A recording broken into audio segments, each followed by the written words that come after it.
ज्यादा पापी कौन, स्त्री या पुरुष? भोगवती नाम की एक नगरी थी। उसमें राजा अमर्त्यसेन राज करता था।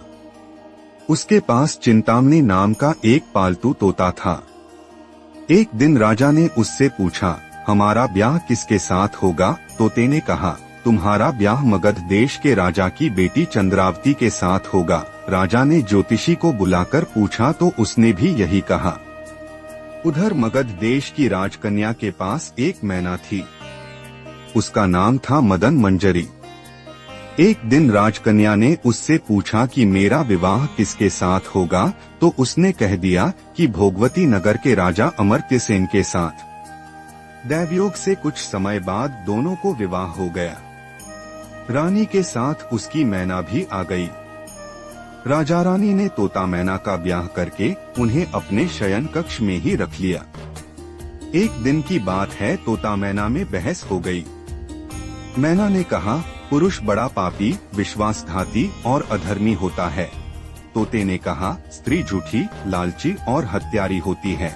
दोनों का झगड़ा बढ़ गया तो राजा ने उनसे कहा, क्या बात है, तुम आपस में लड़ते क्यों हो? मैना ने कहा, महाराज, पुरुष बड़े बुरे होते हैं। इसके बाद मैना ने एक कहानी सुनाई। इलापुर नगर में महाधन नाम का एक सेठ रहा करता था। विवाह के बहुत दिनों के बाद उसके घर एक लड़का पैदा हुआ।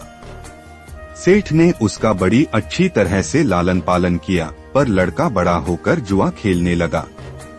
इस बीच सेठ मर गया। लड़के ने अपना सारा धन जुए में खो दिया। जब पास में कुछ न बचा तो वह नगर छोड़कर चंद्रपुरी नामक नगरी में जा पहुंचा। वहां हेमगुप्त नाम का साहूकार रहता था। उसके पास जाकर उसने अपने पिता का परिचय दिया और कहा कि मैं जहाज लेकर सौदागरी करने गया था। माल बेचा, धन कमाया, लेकिन लौटते में समुद्र में ऐसा तूफान आया कि जहाज डूब गया और मैं जैसे तैसे बचकर यहाँ आ गया। उस सेठ के एक लड़की थी, रत्नावती। सेठ को बड़ी खुशी हुई कि घर बैठे इतना अच्छा लड़का मिल गया। उसने उस लड़के को अपने घर में रख लिया और कुछ दिन बाद उसने उससे अपनी लड़की का विवाह कर दिया।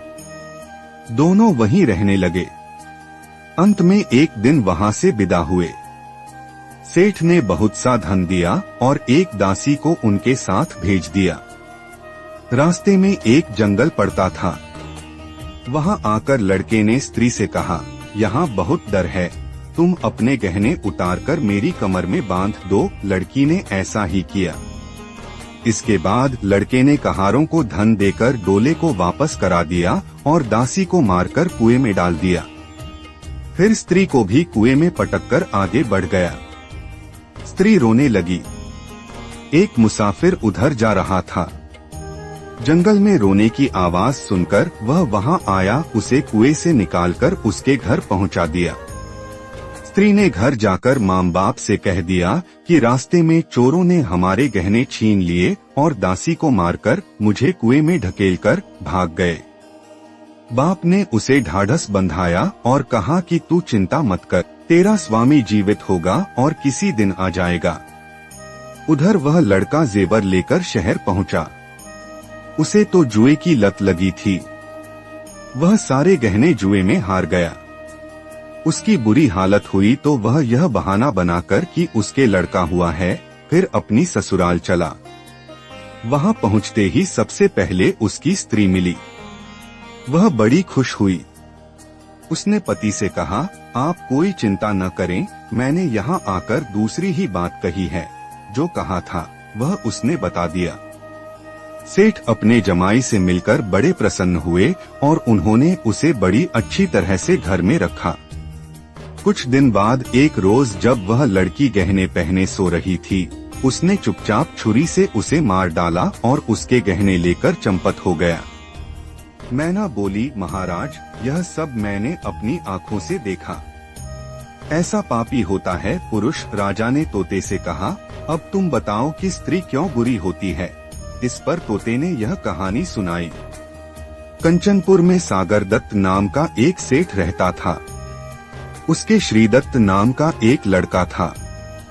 वहां से कुछ दूर पर एक और नगर था, श्रीविजयपुर। उसमें सोमदत्त नाम का सेठ रहता था। उसके एक लड़की थी जयश्री, वह श्रीदत्त को ब्याही थी। ब्याह के बाद श्रीदत्त व्यापार करने परदेश चला गया। 12 बरस हो गए और वह न आया तो जयश्री व्याकुल होने लगी। एक दिन वह अपनी अटारी पर खड़ी थी कि एक आदमी उसे दिखाई दिया। उसे देखते ही वह उस पर मोहित हो गई। उसने उसे अपनी सखी के घर बुलवा लिया। रात होते ही वह उस सखी के घर चली जाती और रात भर वहां रहकर दिन निकलने से पहले ही लौट आती। इस तरह बहुत दिन बीत गए। इस बीच एक दिन उसका पति परदेश से लौट आया। स्त्री बड़ी दुखी हुई, अब वह क्या करे। पति हारात का था। जल्दी ही उसकी आंख लग गई और स्त्री उठकर अपने दोस्त के पास चल दी। रास्ते में एक चोर खड़ा था। वह चोर कौतूहल वश देखने लगा कि स्त्री कहाँ जाती है। धीरे धीरे जयश्री सहेली के मकान पर पहुंची। चोर भी पीछे पीछे गया। संयोग से जयश्री के पुरुष मित्र उस आदमी को सांप ने काट लिया था और वह मरा पड़ा था। New line. जयश्री ने समझा कि वह सो रहा है। वहीं आंगन में पीपल का एक पेड़ था जिस पर एक पिशाच बैठा यह लीला देख रहा था।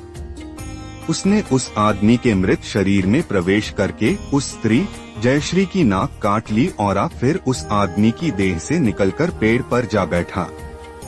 स्त्री रोती हुई अपनी सहेली के पास गई। सहेली ने कहा कि तुम अपने पति के पास जाओ और वहां बैठकर रोने लगो। कोई पूछे तो कह देना कि पति ने नाक काट ली है। उसने ऐसा ही किया। उसका रोना सुनकर लोग इकट्ठे हो गए। उसका पति जाग उठा। उसे सारा हाल मालूम हुआ तो वह बड़ा दुखी हुआ। लड़की के बाप ने कोतवाल को खबर दे दी। कोतवाल उन सबको राजा के पास ले गया। लड़की की हालत देखकर राजा को बड़ा गुस्सा आया। उसने कहा, इस आदमी को सूली पर लटका दो। New line. संयोग से राजा जब उसे सजा सुना रहा था वह चोर भी वहां खड़ा था। जब उसने देखा कि एक बेकसूर आदमी को सूली पर लटकाया जा रहा है तो उसने राजा के सामने जाकर सब हाल सच सच बता दिया। बोला, अगर मेरी बात का विश्वास न हो तो जाकर देख लीजिए, उस आदमी के मुंह में स्त्री की नाक है। राजा ने दिखवाया तो बात सच निकली। इतना कहकर तोता बोला, हे राजा, स्त्रियां ऐसी होती हैं।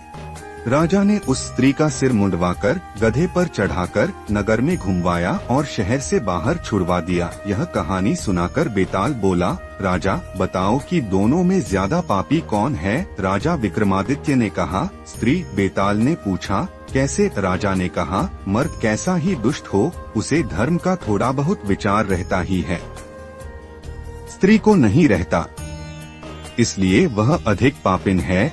राजा के इतना कहते ही बेताल फिर पेड़ पर जा लटका। राजा लौट कर गया और उसे पकड़कर लाया। रास्ते में बेताल ने अगली कहानी सुनाई। अगर आपको हमारे वीडियो अच्छे लग रहे हैं तो हमारे चैनल को